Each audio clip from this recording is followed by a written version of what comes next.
So in 2016, Obama said that as human beings, he was surprised that we were able to understand subatomic particles, we were able to understand galaxies thousands of years away, but we still didn't really understand the mysteries of the brain. That 3 pounds of matter between our ears, which is basically responsible for everything that we do and everything that we experience. So he was sure that this knowledge could be transformative.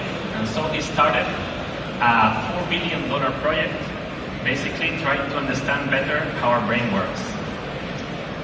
Other countries in the world, in Europe and Asia, followed with similar sized projects, and that's why understanding the brain became known as the next space race. So today, I'm going to talk to you about 3 things. First, why we need to understand the brain better. Second, how to use simulations to understand the brain. And third, how we use the Google Cloud to run these simulations. So why study the brain? So there are many reasons, but for me, the main one that motivated me to start studying the brain was knowing, based on a study, that approximately 1 out of 4 people suffer some brain disorder. So these include depression, anxiety, Alzheimer's, Parkinson's disease, schizophrenia, and this is so widespread that I'm sure all of us know at least one person who suffers one of these brain disorders. So by understanding the brain, what we can do is try to develop treatments for these kind of disorders. And I'm going to show you an example from the 60 Minutes CBS program, showing this woman who is paralyzed from the neck downwards, and she has received an implant, a brain implant, that is recording signals from her motor cortex, the part of the brain that controls motor movements. So let's see what happened. I can move it up and straight down and left and right and diagonally. I can close it and open it, and I can go forward and back. That is just the most astounding thing I've ever seen. Can we shake hands? Sure. No, really. Yeah. Like, come right over here? Yes, you can over there. Okay. Grasp your hand there. There we go. Oh my goodness. Wow. And I can do a fist bump if you'd like. That's amazing. So this is truly amazing, and the reason that we managed to do this is because we recorded just from 100 neurons and with a very basic understanding of how the brain works. So imagine what we could do if we understand the brain better and we start recording from many thousands of neurons.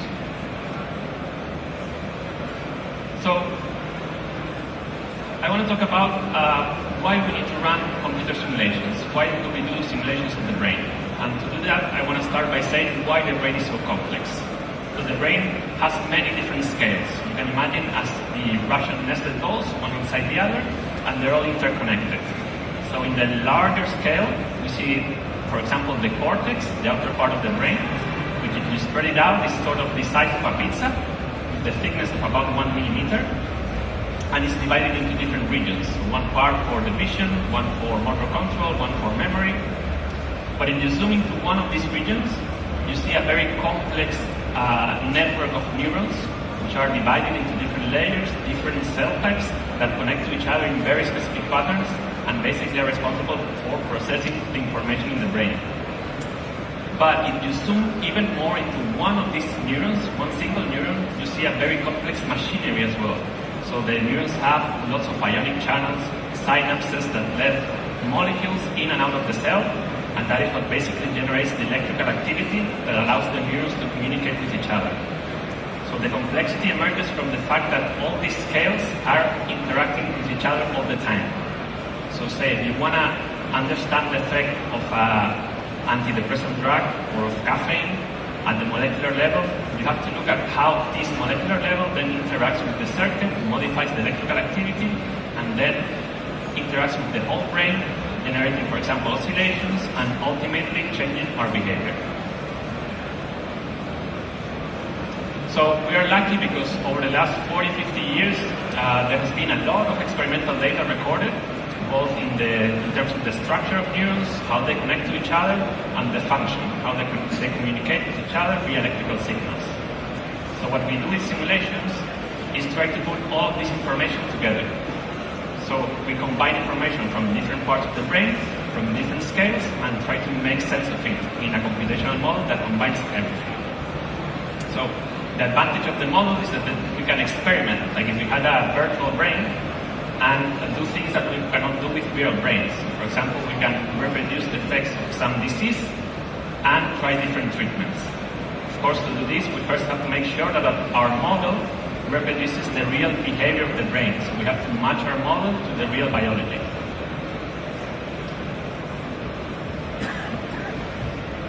So this gives us a real powerful tool, and I'm going to show an example of the model that I have been developing over the last couple of years. This is a model of the motor cortex, and what we started doing is try to reproduce the basic building blocks of the brain, the neurons. So in this case, we model different types of neurons, and for example, here you see the shape of the neuron taken from 3D microscopy of a real neuron, and we reproduce that exactly in the computer simulation. The shape is important because having less branches than usual, for example, could lead to Alzheimer's disease. We also reproduce the electrical activity of the neurons. So here we have experimental data as well, and we run simulations to match the electrical activity of our neuron to the actual biological data. To do this, we use very detailed mathematical models that reproduce the neuron activity in a lot of accuracy. And to do that, we require calculating simulating hundreds of differential equations every millisecond to basically compute the currents and the voltages at each part of the neuron. So that was for a single neuron, but what we actually do is simulate a small region of the brain. This is a brain tissue smaller than a grain of salt, but it already includes about 10,000 neurons. And within this region, it includes as well about 30 million synaptic connections. So what we did again is take all the experimental data that was available for this part of the brain, we put it all together, and then we were able to reproduce some of the complex connectivity patterns and activity of the brain, of that part of the brain, as well as, for example, the oscillations that you see in that part of the brain.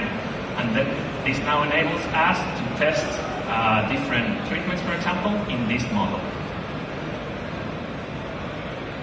So simulating this example that I show you with 10,000 neurons and 30 million connections, for just 1 second of simulation, we require about 50 cores during 1 hour.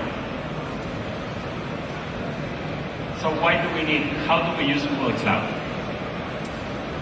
So I just showed you what is required for 1 second, but we actually need to run many of these 1 second simulations. We need to run thousands of the simulations. Why? Because first we need to tune our model to the biology. So we need to reproduce the real brain behavior before we can start using it. So we have to do some tuning of the model. And secondly, once the model actually works like the brain, we can use it to, for example, test different treatments. So basically we require thousands of these simulations. So say to run 1,000 simulations of 1 second, we will need 50,000 cores during 1 hour. So that is a massive amount of power. And I'm going to show you our evolution of how we started using supercomputers. So the first we had was one cluster local in the university, physical cluster, and that was only about 500 cores. So it really wasn't enough for what we needed to simulate. We then moved on to these scientific shared clusters, which had around 7,000 cores simultaneously that you could use. But of course, you had the disadvantage of having to wait in queues because they are shared among many scientists.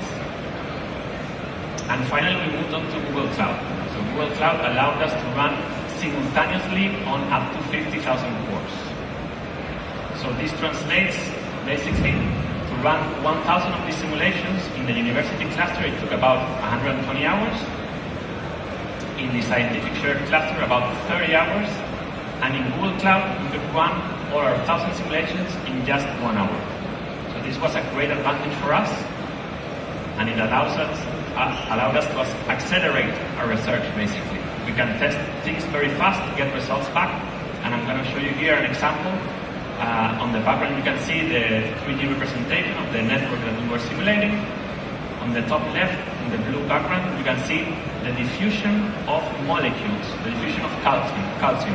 Calcium is a molecule that is used in, for example, memory, and it's related to Alzheimer's disease. So we can see how it moves in and out of the cell. Below that, we can see the spikes, which are the characteristic electrical changes in the neuron that allow for information processing. And on the top right, you can see oscillations of the brain. These are very typical that you see in many different parts of the brain, and we could reproduce them using our simulations. So what are the advantages of Google Cloud for us? Basically, the main one was the unlimited number of nodes. As I just showed, it was a great advantage compared to our previous solutions. But also we have no queues, so you can just decide when to run and start immediately running your simulations. You can deploy fully customized clusters, so they adapt exactly to your requirements, so you don't waste resources. And importantly, it scales up automatically. So when you decide to run your jobs, the nodes that are required turn on, and as soon as the simulation is finished, they turn off. So you're only basically using what you require, what you need. And it was integrated with Slarm. Slarm is a workload manager used in many supercomputers, and we were using it before. So we had lots of scripts that we could reuse directly straight away on this new system. We also took advantage of preemptible nodes, which are these type of nodes, which are basically 4 times cheaper than the other ones, but they have the disadvantage of getting preempted, so you lose them about 10% of the time. So, however, we used some tricks to try to minimize the impact of these preempted nodes. And for example, if you run longer jobs on less cores, you have a less chance of them getting preempted. Also, if, for example, you run during the night, and also you can basically automatically resubmit the jobs that get preempted, so that basically the overall effect of the preempted nodes is not significant, because they just run again and you get the same results. And overall, it's a great advantage because they're 4 times cheaper, but only 10% get preempted. So overall, in conclusion, Google Cloud is really helping us accelerate our research. This affects a large part of the population, as we saw, and being able to develop new treatments is really helpful. So this space race to understand the brain has just begun. There are many labs all around the world who are developing treatments for different parts of the brain. And so I think we can all really look forward to some very exciting times ahead. Thanks. If you want to know more, please visit our lab, newsimlab.org, and our software tool web. Thanks.